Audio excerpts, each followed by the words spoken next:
Hi, this is Christian, and welcome back to NFL Updates Express, your weekly dose of NFL news. Coming your way, Week 12 predictions. Two of the NFC's best teams take flight in Los Angeles as the New Orleans Saints take on the LA Rams.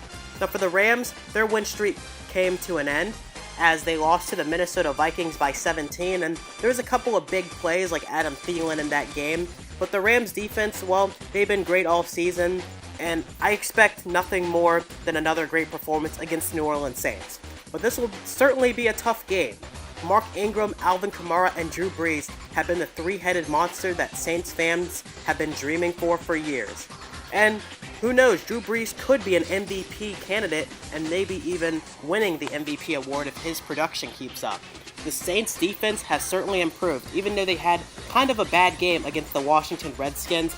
A couple of big defensive lapses gave the Redskins a chance to win the game, but of course, the New Orleans Saints offense, you can't hold them back forever. And with 3 minutes left, they were able to get 15 points and send the game to overtime and eventually win it on a Will Lutz game-winning field goal. And this game, well, I expect it to be close all the way to the end. But who's going to win? Well, I think Todd Gurley is going to have a great day against the New Orleans Saints defense, and Alvin Kamara for the Saints will also have a great day against the Rams defense. But overall, I think I will take the Los Angeles Rams at home to get the job done. Dylan's prediction is the Los Angeles Rams. In the next matchup, it's the Chicago Bears taking on the Philadelphia Eagles. Now for the Bears, they've been kind of a spoiler team. They haven't quite been able to get the wins yet, but they've kept teams in it all the way through. And so for a Philadelphia Eagles team that is riding high and pretty much destroying every team they play, the Bears could be a team that could maybe upset them. Mitchell Trubisky has been up and down this year, not really a top quarterback, but he hasn't been awful. And in his second year, I'm sure he'll be great, but right now it's just getting the pains out. And so far, Jordan Howard and Tariq Cohen have been probably the most important factors on the Bears' offense with lackluster receivers at the helm for Chicago. And for the Bears to pull off the upset, their defense is going to have to play great again. They had a little bit of lapses against the Detroit Lions, but overall the Bears' defense is much improved compared to last year. The Eagles, they have a quartet of running backs, which includes Corey Clement, Kenyon Barner, LeGarrette Blount, and of course Jay Ajayi, who they acquired via trade. And so the Eagles, I mean, if they don't win this game, there's going to be some serious questions. And the Bears have pulled off a couple of upsets already this year, but overall, I don't see it being much of a contest in Philly as the Eagles get the job done. Dylan's prediction is the Philadelphia Eagles. It's a rematch of Super Bowl 45 on Sunday Night Football when the Green Bay Packers take on the Pittsburgh Steelers. Now this matchup certainly isn't as great as it would have been if Aaron Rodgers was playing, but it's still a pretty decent matchup nonetheless. The Pittsburgh Steelers, well, they're dominating lately. Coming off of huge wins, they look like one of the best teams in the AFC and the entire NFL.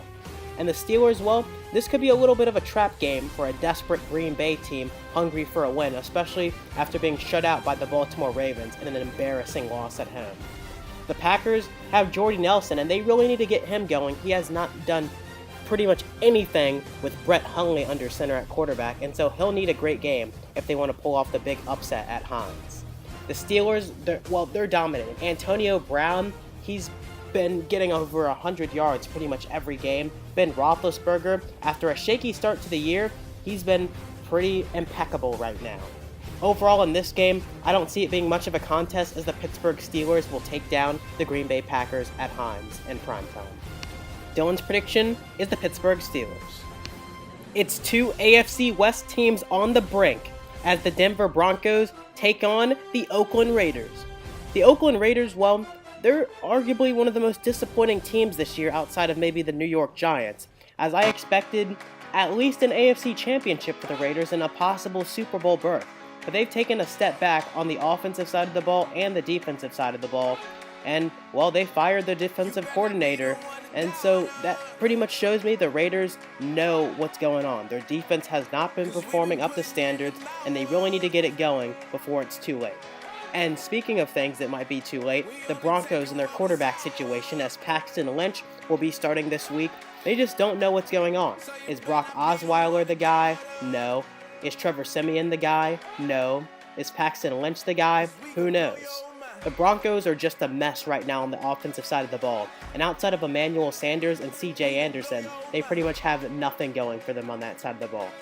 Overall, I see the less dysfunctional team in the Oakland Raiders getting the job done inside Oakland's Coliseum. Dylan's prediction is the Denver Broncos.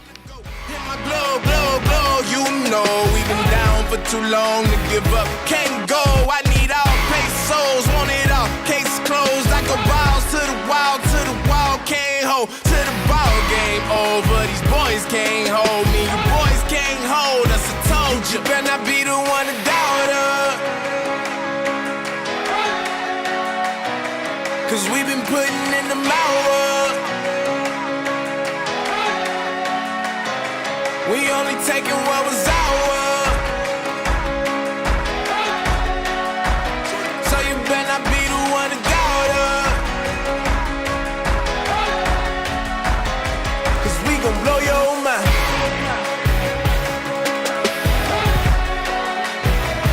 We gon' blow your mind.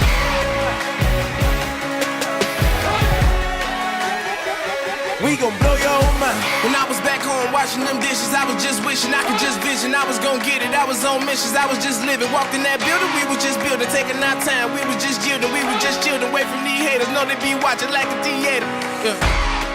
Plotting these niggas that we need later. They gon' degrade us, it won't delay us. This is what made us. We got Omega, probably roll Vega. Probably just leave. I see you later. I salute Wega, cop a new crib, got some new neighbors. You get this big, they gon' want favors, they gon' want flavors. Probably roll paper. Hope the Lord save us, wait from these haters. Hope the Lord save us, wait from these snakes, wait from these fakes. Wait, I need breaks, wait, I need cake. How long can we wait? Come on, you better not be the one to doubt us. Cause we've been putting in the hours.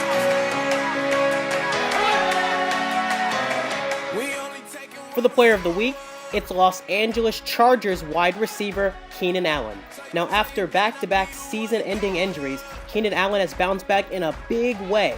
And coming off of his 159-yard, 2-touchdown performance against the Buffalo Bills, maybe this could be exactly what the Chargers need to get them back in the playoff conversation.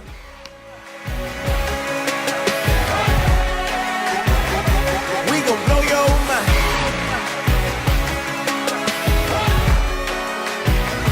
We gon' blow your mind.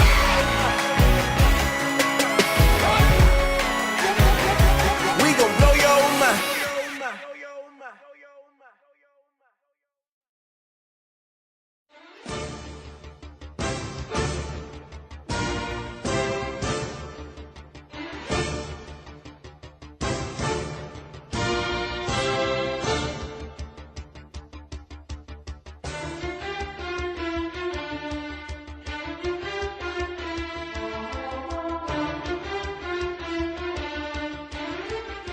For the Week 11 recap, my record prediction for this week was 8-6.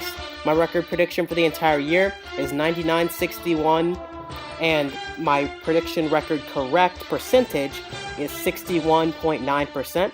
Dylan's for this week, he was 9-5 and had a 91-69 record for the year, and his percentage correct comes out to 56.9%. The upset of the week was the Giants over the Chiefs, and the most entertaining game was the Saints over the Redskins.